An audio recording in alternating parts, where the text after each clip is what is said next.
So what I have for you today is a brand new washer dryer by Electrolux. It's a washer and dryer combination you can see here. So I'm running it through a quick cycle. We just got these, but I just wanted to show you how they look, how the computer is. This is a quick 15-minute wash that it's doing now. Here is the dryer, super simple, nice and large as you can see here. It's got the light inside, which is really nice. Really nice dryer. Here's the power button. Hit the power button and you can adjust everything right from the control, as much as all the different settings that are right here. It does everything. This is a computer. Amazing.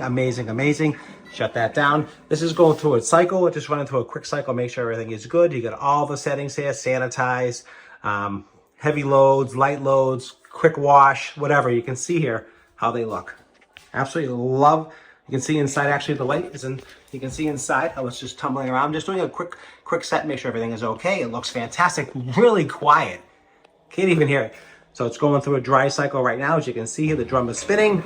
It's emptying out the water. It's going through a cycle. Absolutely highly recommend these. Fantastic.